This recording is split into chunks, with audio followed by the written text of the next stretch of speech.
He didn't sugarcoat it. His report was very thorough, and the head, how do I word this? The officer supposedly with the most integrity in the United States Army was at the top of his list. So he didn't mess around. And that happened.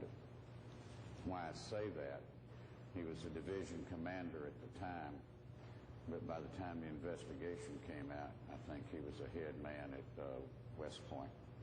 So that's why I said the most integrity, because our military institutions are definitely based on integrity and leadership. He went after him. Most of the people were in and out of the Army. They were draftees, a lot of them were draftees or 2-year commitments.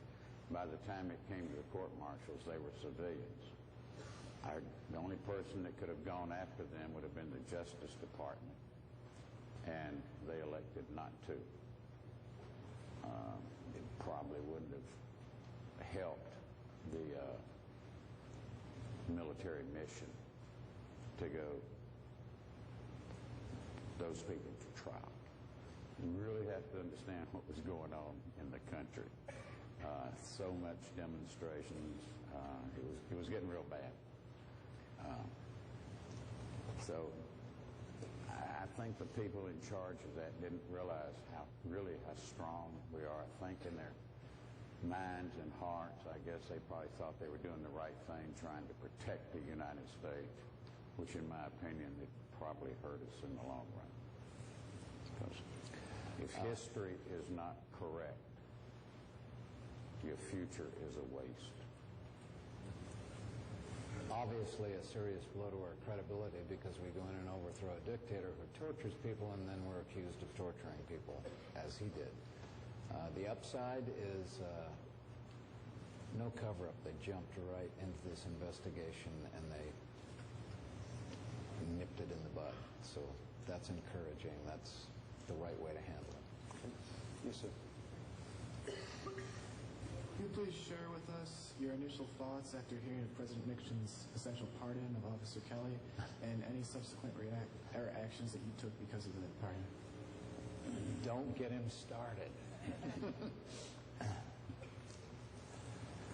I'm a native of Georgia. I'll start a little bit lower than there. And by the way, President Nixon did not pardon Kelly. Secretary of the Army pardoned Kelly. It didn't take very long for somebody to figure out who the Secretary of the Army works for. And I don't think he would do that without guidance from his boss. But the pardon is from the Secretary of the Army. I was going to one of the Article 32s or court-martials, and I'm a native Georgian. And I heard my governor come over the radio saying, "Ladies and gentlemen, when you're driving today, leave your headlights on to show support for Lieutenant Calley."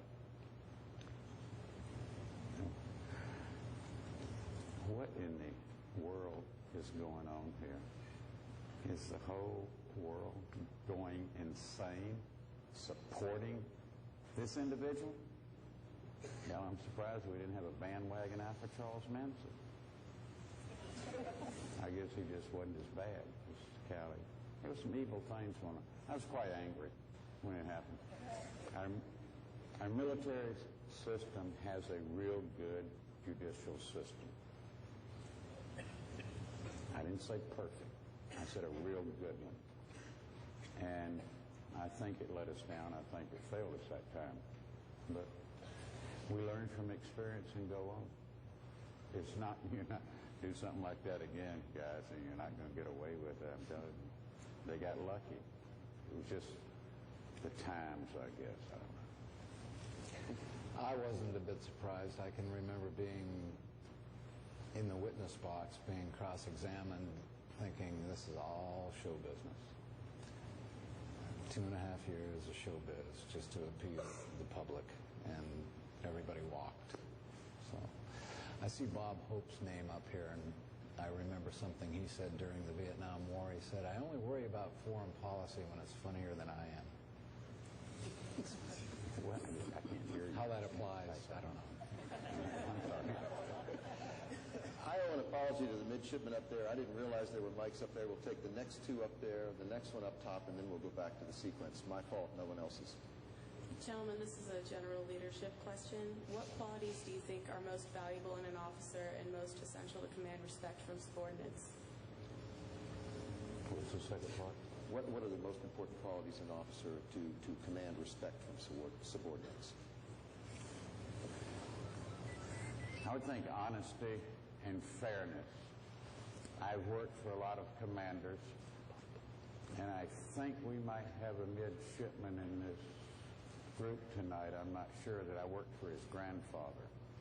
He was one of the hardest colonels I ever worked for, but I knew where he was coming from every day.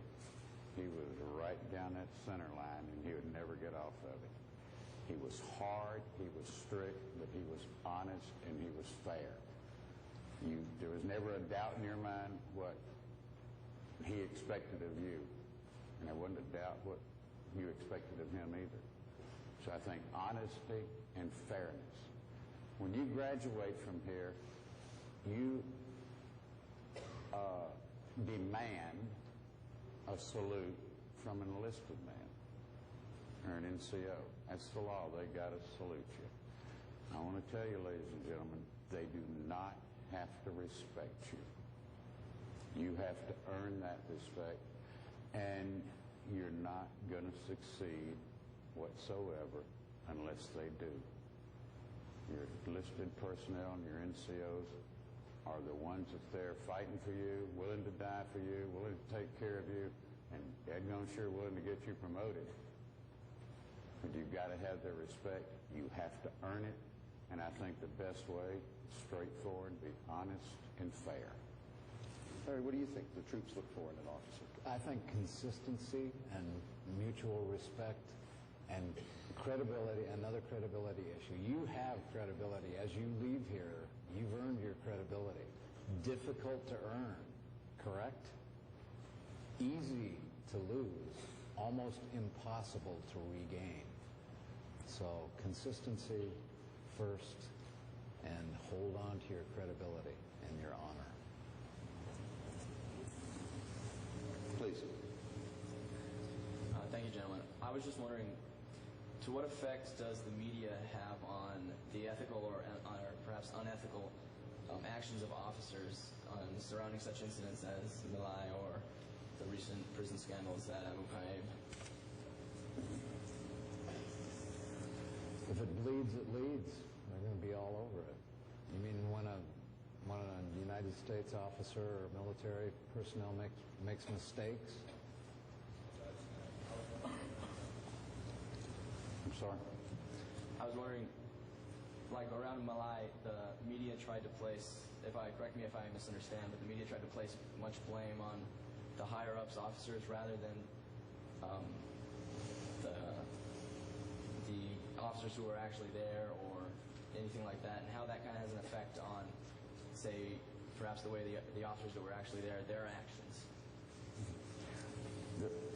afterwards. The media can make a great influence. It can be the greatest friend you've ever had, or it can be your biggest enemy. In the My Lai situation, the media was being fed partial truths. They were just printing what they were being fed. And they weren't being given the whole story, but, you got these honorable people giving them this information, so they're going to assume they're getting the whole truth and nothing but the truth. Well, the media can make you or break you in a heartbeat, and I guess there's some of them out there that will do anything, to get a story. But most of the time, they're reporting what they're being told. Your good ones are. The military's got a way of trying to get rid of the bad ones. And actually, the civilian world does also, because they, it doesn't get anything except a lot of BS.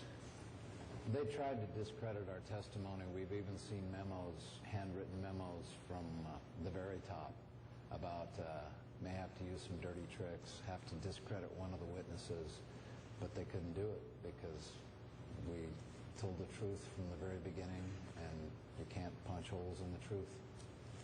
Please, up top. Evening, gentlemen. I was just wondering, seeing this situation, how did you overcome your initial shock and decide to act?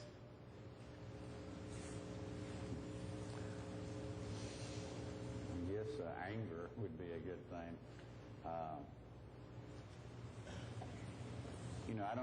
I don't mind assuming responsibility for what I do, but I hate being blamed for something I don't do. And I was actually blaming myself that day because these were fellow Americans, doing this. And I was very angry because we tried on about 3 different occasions to help somebody and wound up, in fact, getting them killed. So, I'm taking a little guilt trip then, Hell, I open my mouth and I get somebody killed. It wasn't what I had in mind. So I had to take part of the responsibility. So there was a whole lot of anger on my part, and I guess it developed into rage that, y'all aren't going to do this to me and make me feel any worse than I do. So we'll stop it all. I tried to use this quote 6 years ago, and I kind of blew it. I was a little nervous. But Douglas MacArthur said, "The soldier, be he friend or foe, is charged with the protection of the weak and the unarmed. It's the very essence of his being." We are about out of time, and before I ask the brigade commander to come up to make a presentation to our guests, I found some words that I think are the best ones I've come across to sum up what these two gentlemen did, and they're shamelessly borrowed from what was said by the Army chaplain at the day these two gentlemen received their Soldier's Medal, and their comrade, Glenn Andreotti, was given his posthumously. And among the things Chaplain Shea said that day were, "Their lives and actions are the embodiment of our American hymn, who more than self their country loved. Their very lives proclaim the values we hold stronger than any philosophy espoused or creed confessed. Their personal heroism reflects all that we value dearly, all that we cherish, all that we hold to be good and right and just. We stand in awe of their heroism, and we have taken too long to recognize them. Remembering a dark point in time, we are now a richer nation, as their personal heroic service is woven into the fabric of our history. May the legacy of their heroic actions be legends retold and models lived for generations to come." Mr. Amaran, would you gentlemen please join the brigade commander? He wants to make a presentation to you. Gentlemen, on behalf of the Brigade of Midshipmen, we would like to thank you for insightful words this evening that will have an unmeasurably large positive effect on our moral development as future naval officers. Therefore, we would like to present both of you with a small token of our appreciation for what you have done for our country and for what you have done for us tonight and for your valuable time this evening. It's my favorite kind of book. It's a picture book, so I can understand that. I can understand. I appreciate it. it's personal inscriptions from our superintendent and the commandant of midshipmen within Thank you the very front much. cover. Thank you very much. Could we please offer him another round of applause? Thank you all.